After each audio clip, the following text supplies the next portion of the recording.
everyone. Thanks for joining us today for our webinar on the proper use of Navisworks for quantification. Our presenter today is Chris Berger from CTC. Before I hand it over to Chris, I wanted to go over a couple of housekeeping items. First, you'll notice you're all on mute. If you have a question, please put it in the question queue and Chris will get to it at the end of the presentation. We also are recording the session. It will be posted on our YouTube channel in the next couple of days, so be on the lookout for it. And without further ado, I'll pass it over to Chris. Thank you, Laura. All right, so today we're going to go over the proper use of Navisworks quantification, and by proper use, just finding better ways to set this up, streamline your workflow a little bit, and kind of some of the ins and the outs of getting this all said and done. So with that being said, let's kind of get going here. And so a couple bullet points, just set up and customize the item and resource catalogs, where and how to set up some of the custom formulas for calculating various items, and making this a quick and repeatable process for a lot of your projects. Most projects, a lot of projects kind of can go either way. Depends on how unique everything is for you. So we'll just kind of jump right in. I won't kill you with a PowerPoint here, so. First, it all starts off in Revit. Surprise. At least the way I've got this set up is. So, the sound is bad. Sorry about that. Well, I don't really know what else to do other than maybe this. Give me 1 second.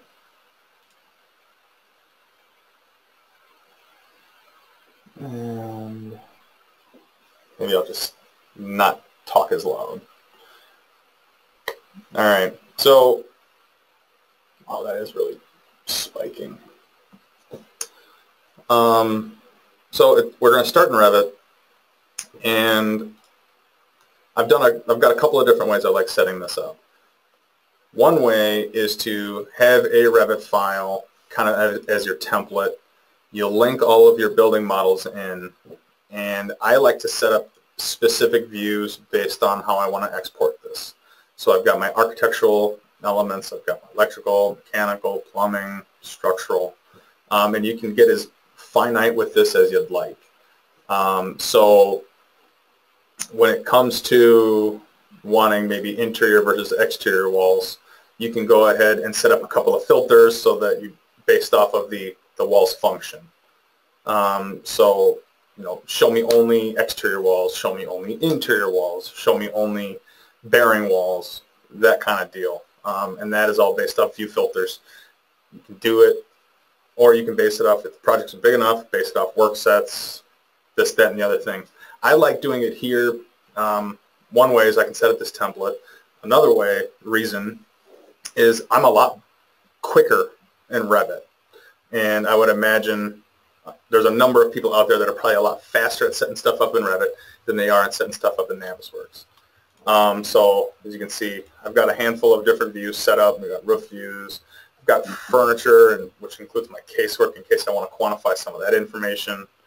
I've got my light fixtures. I've got various devices and equipment. You name it. You can get as itemized with this as you want. And this is just something I've always done since Autodesk acquired Navisworks. I do it for my clash detections, I do it for my timeliner, I do it for my quantifications, I do it for any purpose whatsoever. This is how I like to set it up personally. And then now one of the downsides is you have to physically export all this stuff. We have a CTC as a plugin called Batch Plotter and Exporter, where we can dump out all of our NWC files all at once. So I can get rid of, instead of going through these one at a time, I can dump all 20 of these out with a couple of picks and clicks. And I've already got it all set up here, so I can do all of these views right now. Just hit run now, and away we go. And we can even schedule that so it happens every night or a couple times a week or whatever the case may be. So check out our website if you're interested. And that's where I'll go over there. No more sales pitch. Or what you can do, and I've got another Revit model open here, you can create a single 3D view of the entire building. So here I've got my Navisworks ARC model where I have everything turned on, and I can turn off some of the site stuff if I don't care for it. And I can link this view directly into Navisworks. Or I can do my discipline-specific exports one at a time this way, or with a batch process. So Navisworks does have the ability to link RVT files, and it will create the cache data for you and append that information in, so that you do get, in a sense, live updates, sort of. I'll kind of walk you through that process here in a second. So a couple of different ways to go about setting it up. Now, inside of Navisworks, I've already done the export. I've pulled all my information in. Just want to quickly show you how you go about some of this. So if I were to append the model in or merge the models in from scratch with nothing available, if I go back here, I'll show you what I mean. I can grab specific Revit files from here, and say if I grab this one, it would just bring in whatever my options are set for. So in this case, my options are set for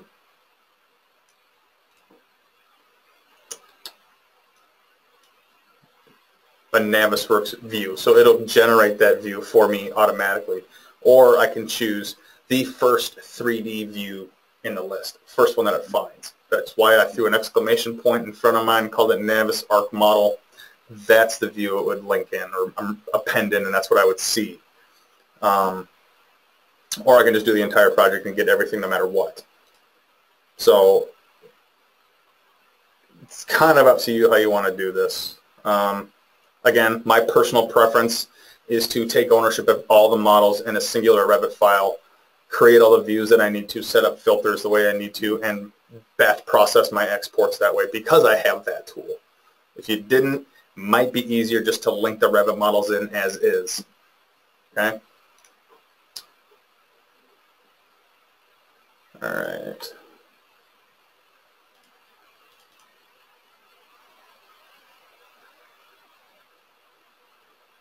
All right, so,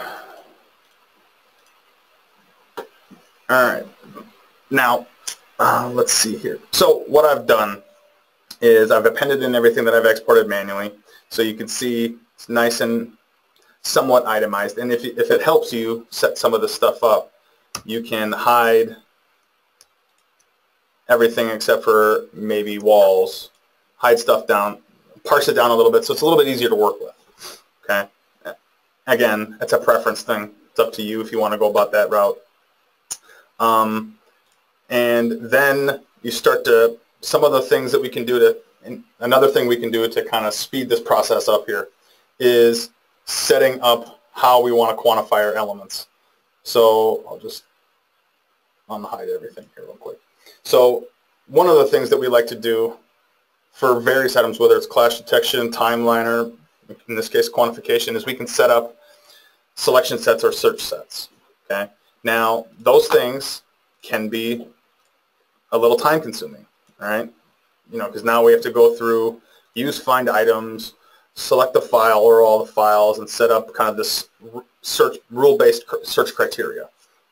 What you can do is do all that one time and save those search sets and import those in at the start of every project. So I can here say import my search sets and go find it. Great, it brought me to my desktop. So got these saved here, and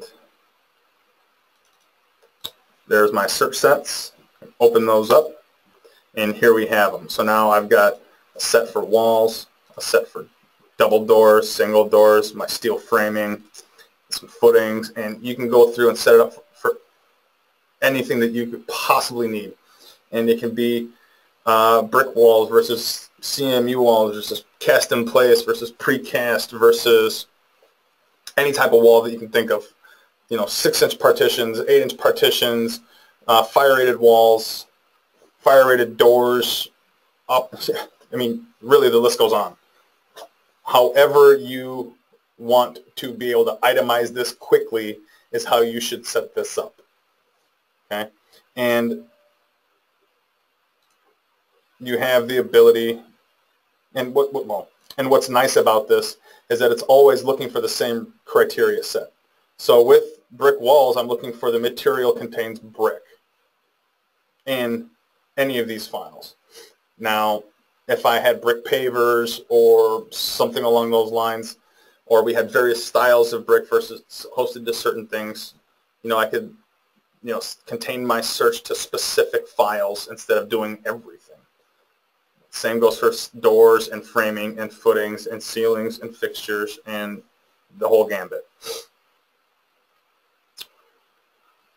Another thing that you can, so that's a great way to save yourself some time. And these are always updated. So if you get updates in your model, you get a fresh export or you get a fresh updated Revit model from your consultants, you just refresh your model, or however you've done your exports, whether you're linking in the Revit models or you've done your exports, you refresh everything. And these always have the most up-to-date version of whatever the rule set is set for. You select single doors, it's always grabbing single doors. You grab double doors, it's always grabbing double doors. And so on and so forth. It's always current. Whereas selection sets, you have to update those constantly. You have to go through and select various items and refresh that information. So you're constantly updating things manually if you go that route. So another item that we can save ourselves some time with is the actual quantification workbook. Now, all new projects, they start like this. You've got nothing. And when you click Project Setup, it gives you 3 options to choose from. The CSI 16, 48, the Uniformat. If I had taken a customized catalog, I can paste it to the default location, and that would show up in my list as well. There's a couple of XML files to modify. Or if you don't want to get that in depth to it, you can always hit Browse to a catalog and go find it. Okay. Now, the catalog itself is another XML file that gets generated. And for those of you that aren't savvy with XML, like myself, that can be a cumbersome process. So instead of doing that, Autodesk, I'm going to cancel this out real quick, Autodesk has been so kind as to give us a template file to start from. Holy cow, we actually got some good information here. So this quantification catalog creation template is available for free to everyone. And we can make it available as well, since it is just out there. You can do a quick Google search for this. You can send us an email. I've got copies of this floating around, and it explains exactly what you need to do. The workbook structure, the group versus item types, the names that you want to assign these categories, descriptions if you want, graphical appearance, and what the primary quantity units are.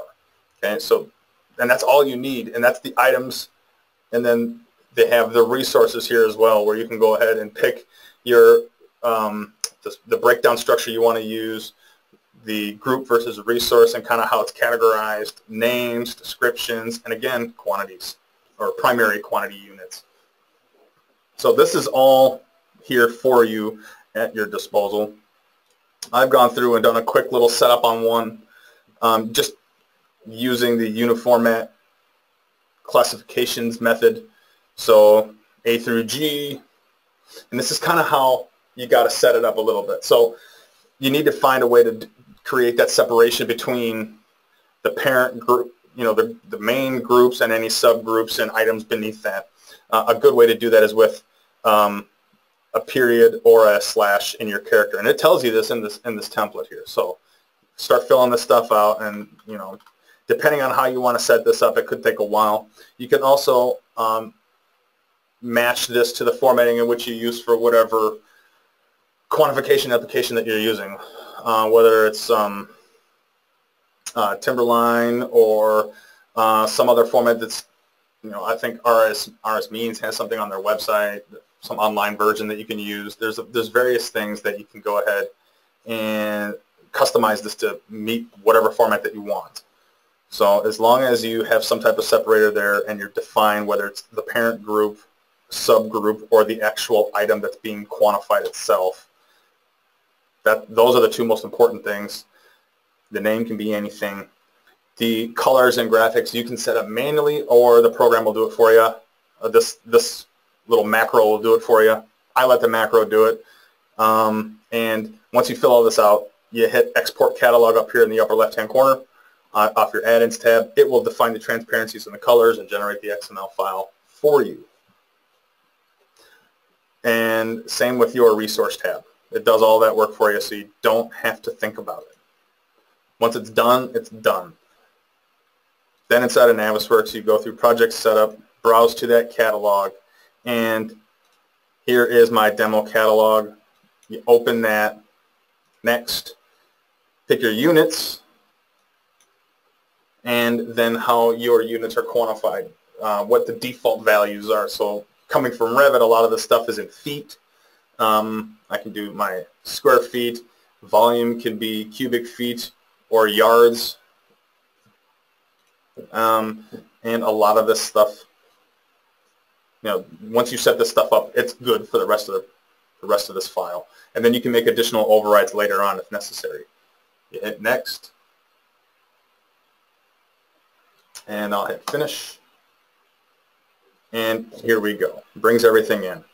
Now, and it's set up just like it was set up inside of my XML file. It did exactly what I told it to. Here's the workbook breakdown structure.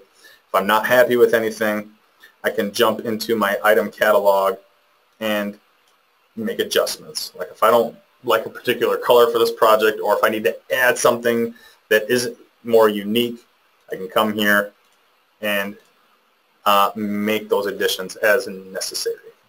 Okay, everything is listed over here. All I have to do is hit the new, right-click New Item, or click New Item up here. Creates a new row, pick your color, name it, give it the breakdown, make any adjustments to the calculations or some of the additional mapping rules. I'll just go ahead and delete that one. So I'm sure not do that. So the quickest way to go about doing some of this, the quantifications themselves, is go ahead, pick the category within the workbook that you want to quantify. Then you can pick the search set that you have already established, and you can right-click and you can say take off selected model items, and boom, it puts them all in there. And now it tells me I've got 45 column foundations, and it gives me basic information based off the length, the width, the thickness of it. Gives me the volume in cubic yards, and it's itemized, so it's not going to give me a primary quantity here.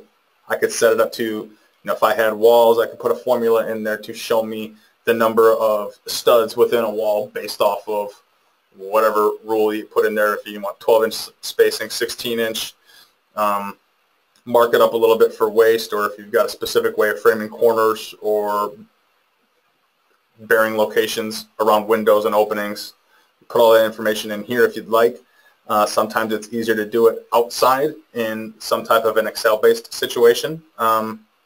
Again, a lot of it has to do with your comfort level and how much, if you come in to get training on some of the stuff, or buy the book. The book helps out a lot too, and so does YouTube. So you can go ahead and start doing some of that quantification stuff here. So I'm going to do this one. And you can always just, instead of having all these search sets, what you can do is go to the particular items And depending on how you like to set this up, you can select individual items like this. You can come through the selection tree itself and find the foundation slabs this way. And again, just right-click, take off selected model items. And you can take them off however you want. And I didn't dig it down far enough. There we go. So you have the ability to really do this however you want.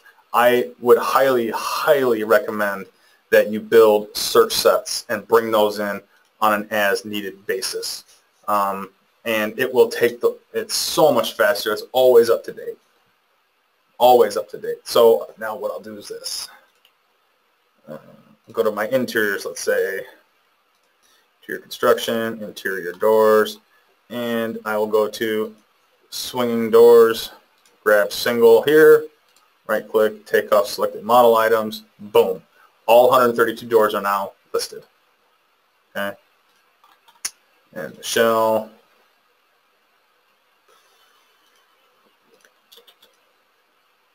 Do exterior walls. And now you have the ability to you can duplicate takeoff efforts. So for example, the brick wall, I want to use this to help quantify the veneer. So I can take that off to this,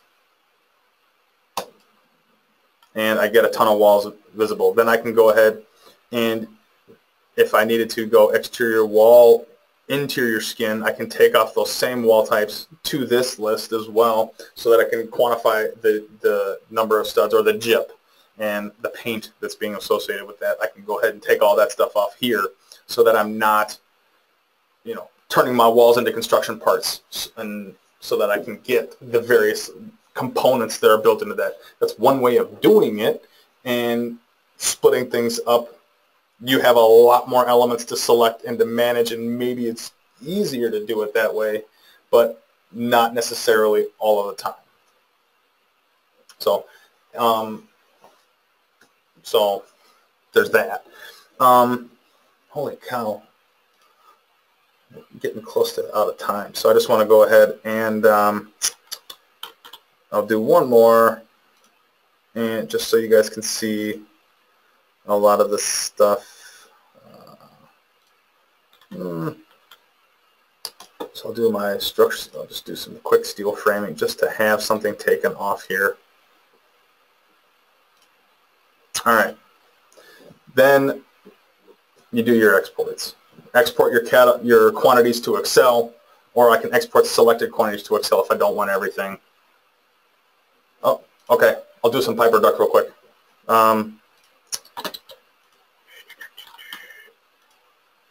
So let's see. Where'd it go?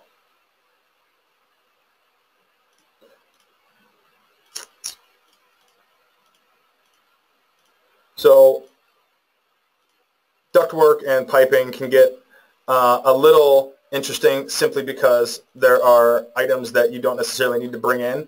And I brought them in this way just because it's a good example. The center lines, it's all systematic. There's the schematic line that comes in at a coarse level of detail. We don't need that. You don't need to export that. You can shut that stuff off. But then all my ductwork and duct fittings come in, and I've got it parsed down by level. What I can do here real quickly is find the item here, do a select same name, and it's gone through, and grabbed all of the ROM duct in the entire project file. Okay. Then with all of that selected, and I'm sorry, I'm going to cheat the system here because again I'm running out of time. I can go ahead and put it on the appropriate category, and I missed a couple of points here, but I'm just going to put it here. So I can right click, take off selected model items, and it did it. So it put in the round duct supply, and based off basically, however, because I didn't have this set up 100% correctly, it created some interesting categories here, but it got me, really it looks like I broke it down by level, to be perfectly honest. But it tells me exactly what I've got listed here. and it's giving me the total length and,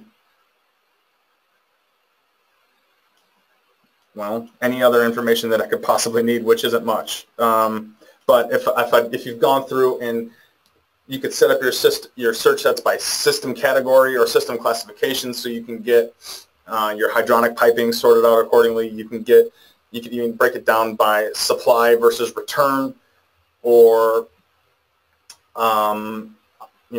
if you have various, depending on the type of systems you have, you could set it up to be, if it was radiant heating versus air conditioned, you can have two separate systems for that, various selection types going on here. And same with the plumbing. Plumbing we can set up to be domestic hot water, cold water as two separate systems, two separate setups inside of Navisworks for takeoffs. I can do my sanitary, I can do my ventilation, I mean, you name it. We can set up filters so that you're pushing, removing things that are less than 1.5 inches in diameter, or, can maintain all that stuff and include it all in there. And it's not showing me sizes because I haven't told it to show sizes.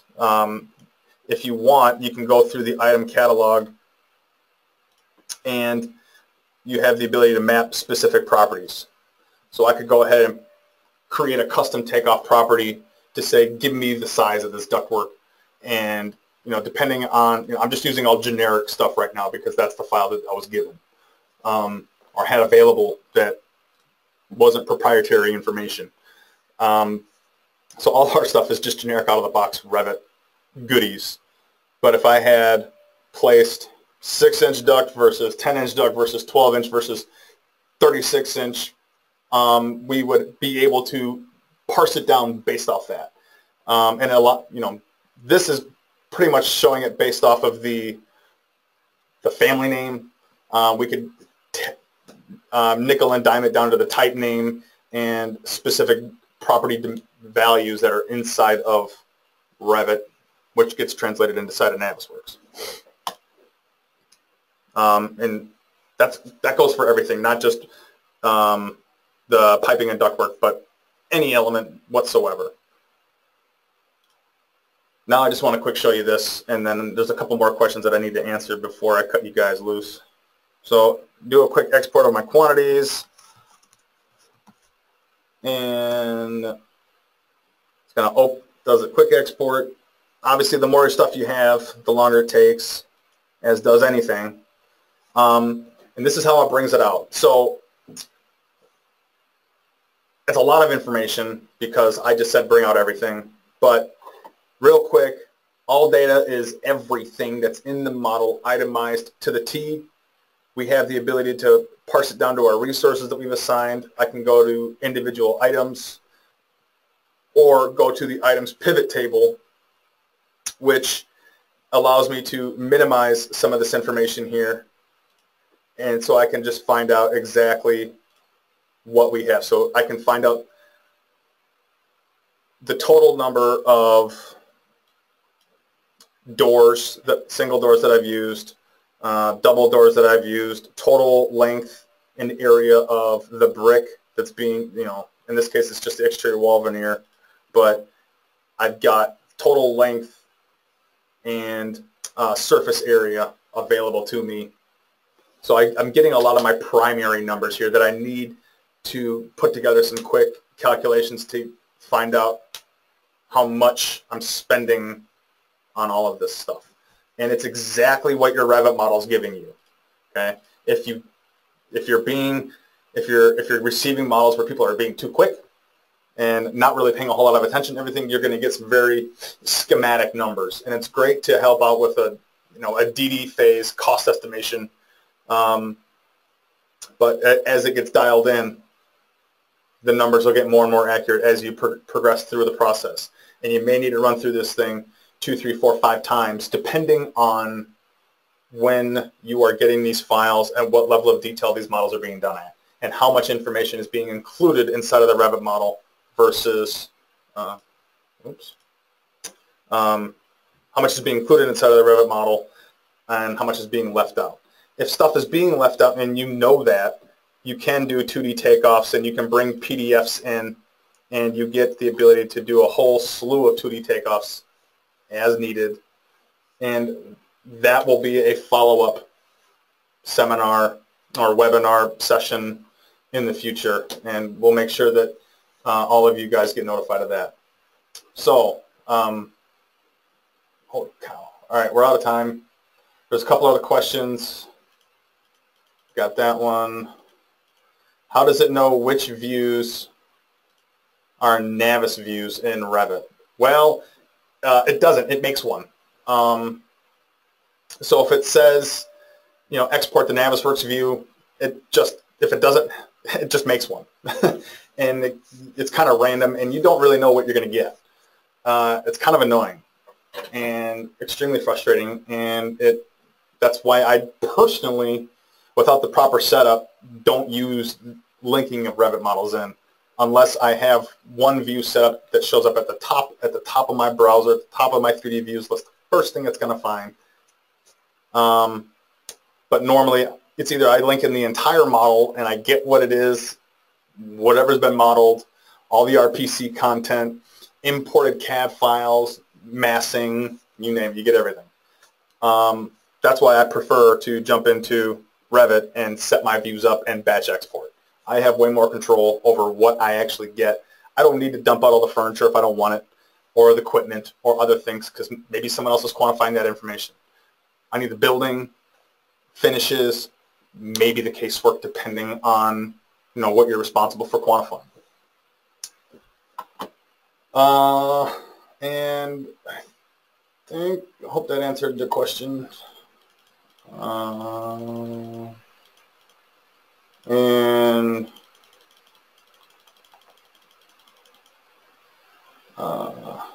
so another question we have is, so once it is made, can you change the properties and then refresh?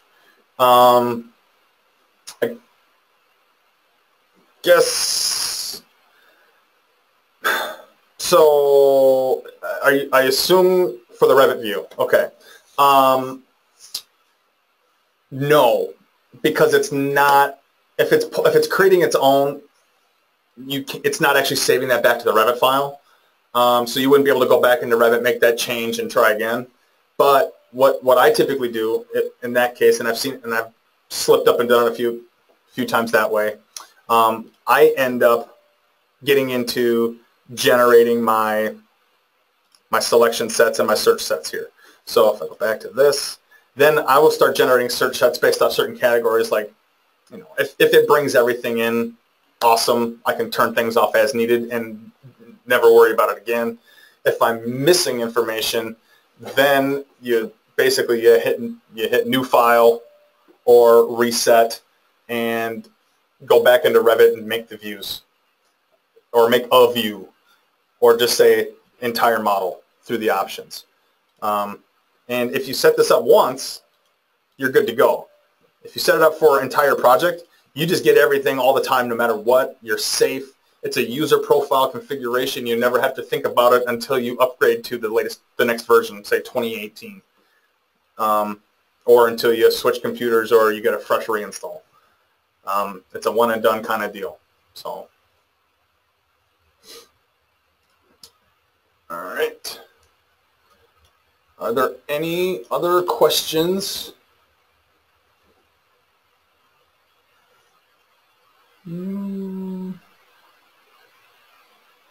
Maybe.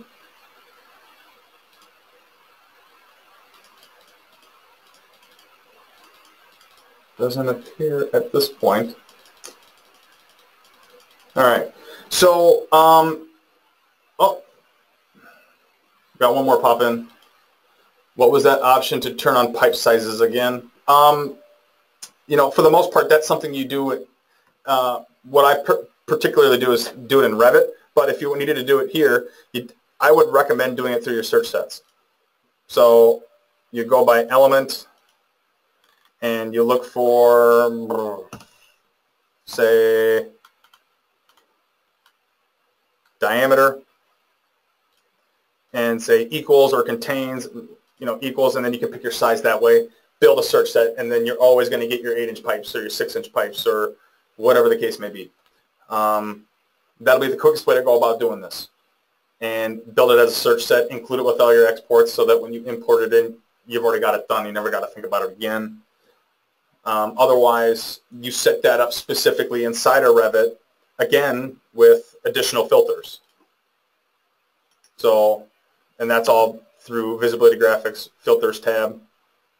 Set it up to show specific sizes that way. And do your exports. Again, however you like to set it up.